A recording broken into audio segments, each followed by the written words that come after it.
I'm going to talk about geoengineering, but I want to share a story with you. Every time I'm asked to speak, I public speak for a living. I'll go into that, but I don't get nervous to speak to you. What I get nervous about is not getting emotional telling you my story. Because in 2002, shortly after 9/11, like a lot of military veterans, I raised my right hand and I took an oath to the Constitution to hopefully do something meaningful with my life. 19 years old, unsure what I wanted to do. So I enlisted in the U.S. Air Force. My job in the U.S. Air Force was working in bioenvironmental engineering. So what bioenvironmental engineering is in the Air Force is equivalent to that of the OSHA and the EPA, if you're familiar with that. So we were an embedded liaison to make sure that we were tracking all of the aspects and impacts of the military, meaning what is the military doing and how is it impacting the environment, because we were accountable for that. Being government, we did not get any special treatment. We just couldn't be fined being another federal agency. EPA can, but not OSHA. So from the health side, it was knowing what you do in the Air Force. What does your job entail that is hazardous to your health? And I'm going to give you an example. Let's say that you were an aircraft painter, you were a mechanic. My job would go out to make sure I knew everything that you did, what you were exposed to, and how to mitigate and engineer out those hazards. Because we needed to, one, it's your legal right to be working in a safe and healthful work environment. So throughout 9 years, I worked as an industrial hygienist and an environmental specialist. There's two bases I was at that are called air logistics centers. What does that mean? It's not like a fighter wing, it's not really fun and amazing. What they did is they took aircraft that around every 10 to 15 years, they were required to be dismantled down to the last screw. So that meant every single industrial process you can think about, checking the metal integrity, making sure everything's good to go, or sometimes overhauling equipment. Part of my job in tracking the health hazards was to look at any time someone wanted to buy a chemical, any type of chemical. It was ordered through a system, and in that system, I had to go in there and say, the country we're in, we're not allowed to use this. We need to substitute it out with something a little less hazardous, while also maintaining the integrity for a technical order, meaning for that process, it says you must use, xylene or toluene to do this process. Well, I have to kind of fast forward. I want to say around 2006, I started kind of opening my eyes to how the military wasn't really what I thought it was. And people approached me knowing what I did for a living and said, "Have you ever heard of chemtrails?" Well, I hadn't. And that sparked my interest. So I went online and I looked at chemtrails. I saw a lot of, debunking, a lot of sites that were just kind of calling it a conspiracy theory. And I thought, well, geez, this is what I do for a living. Preventive health, making sure that people are not getting sick, especially in the workplace, and by things that we're doing that can affect, human health and the environment. To summarize it, in an attempt to debunk this conspiracy theory as I thought it was, I didn't debunk it. It literally changed my life. Like I said, this is hard for me because it's not easy standing here and telling my story. One day I was going through that computer system, which if you want to look it up, it's called an Air Force Form 3952. It is the approval of hazardous materials. I was finding tons and tons of large quantities of aluminum, barium, strontium in the forms of oxides and sulfates. And of course I knew that there's industrial processes you may not have heard of, but it's bead blasting, pneumatic sanding, shot peening. There is certain medias that's similar to that is used. However, I had already accounted for that. I would sit and look at this computer system and say, this shop wants to order this paint. I'm going to tie it to a task. We had to know what was being used, why it was being used, tracking it cradle to grave on how we were going to dispose of it to be compliant with OSHA and the EPA.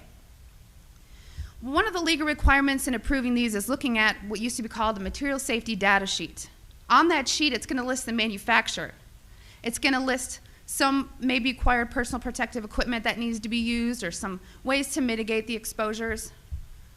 These electronic MSDSs did not have a manufacturer name. They were very vague.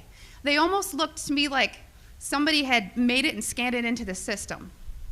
So I asked the question, what is this being used for? I never got an answer, so I didn't approve it. And it sat there. And then the heat came down. Why aren't you? Are you behind on your 3952s? Only a select few of us did that. So I started asking questions. And at that point, my demonization began. You know, I made my rank. I was decorated. I was a non-commissioned officer of the quarter. I won lots of awards. I had no reason for anyone to attempt to demonize me. So then I get moved over to the other Air Logistics Center. There's only 2 in the Air Force, which is in Warner Robins, Georgia. This kind of carried with me, and I thought, you know what? Should I revisit this? Is it worth it? Did I hit something? Maybe it's need to know. I started finding the same things at Robins Air Force Base. I was now doing some more investigation work. Part of what I did was to use a high volume air sampler to air sample up to, I'd say, a football field in about 10 minutes. I also conducted soil sampling because I thought, you know, if this is real and they are spraying this, it's going to get to the ground. So I conducted air sampling, I conducted soil sampling, and I was getting high levels of these contaminants. When I started asking the question again under a new commander, I never in my life thought I would have somebody look me in the face and tell me, I am questioning you. Is there something wrong with you? You've been looking really depressed lately. You know I can put you under a mental evaluation for up to 120 days. Who would take care of your daughter? Because I was divorced at the time. As soon as I heard that, I knew. It validated everything I ever thought. And I thought, I've spent 9 years of my life trying to protect human health, and here we are violating law after law after law.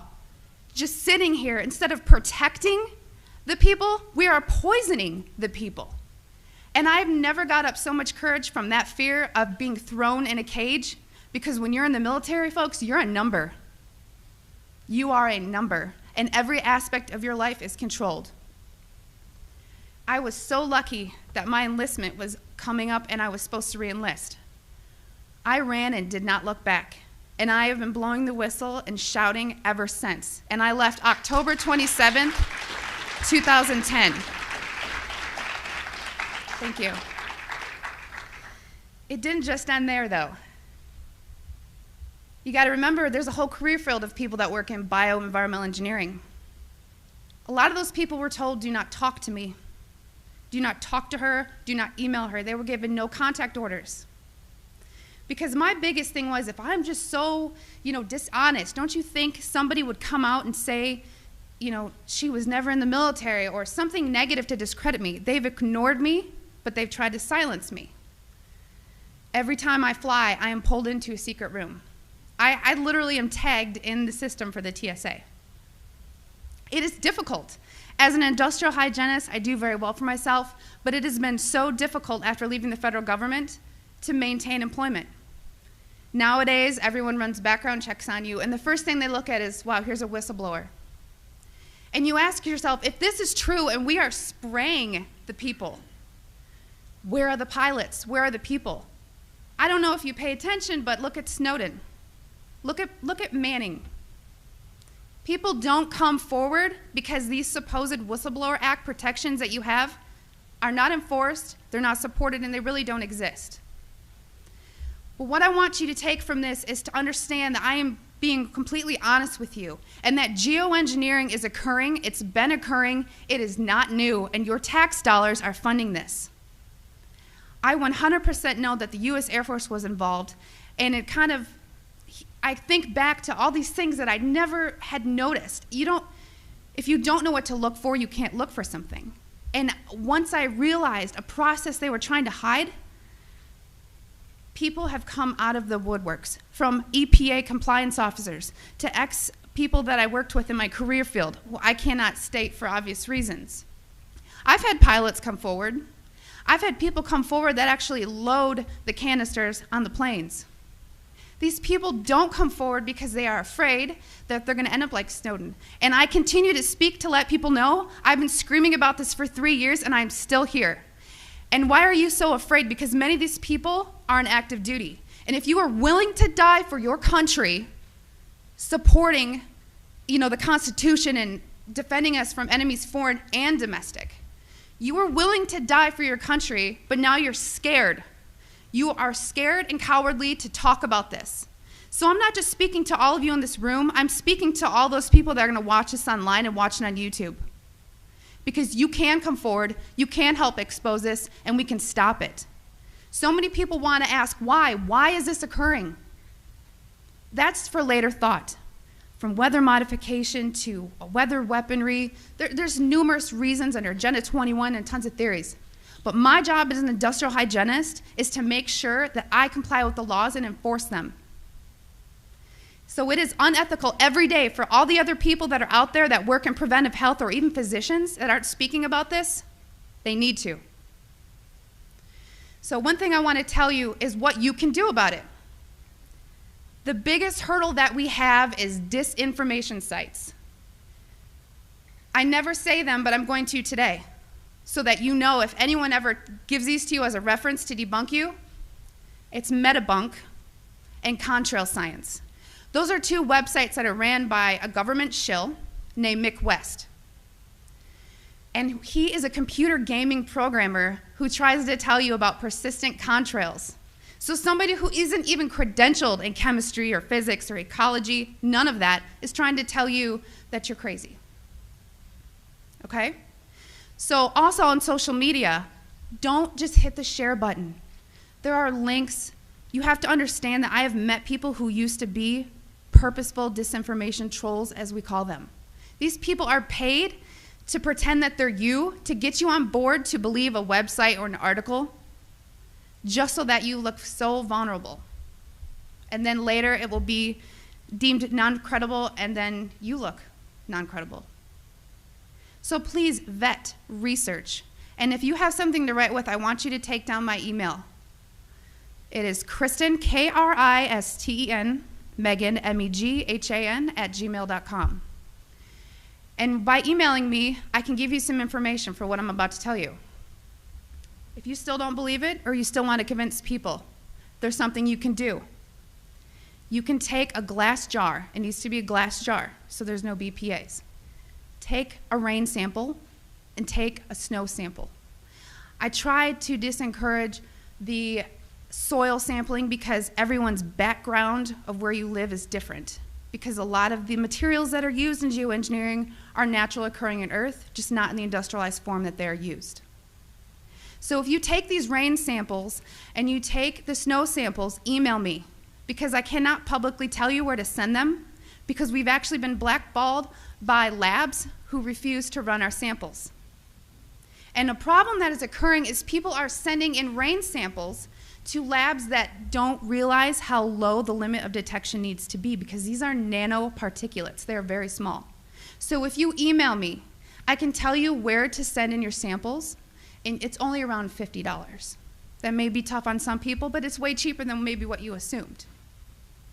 So I just want everyone to know and understand that of all things, of all the freedoms that we are losing, geoengineering is the #1 issue that we are facing.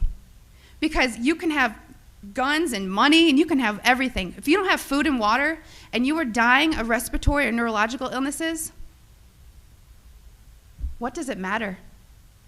So you've heard about vaccines, and you'll hear, about smart meters, and you'll hear about other issues like fracking. These are all systemic effects. We are getting overexposed to toxins.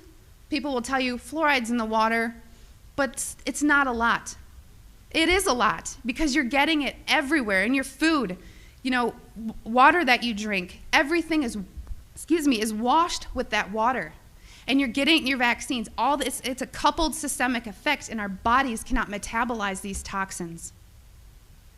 So I just want to thank you for taking the time to listen to my story, and I will continue to shout from the rooftops.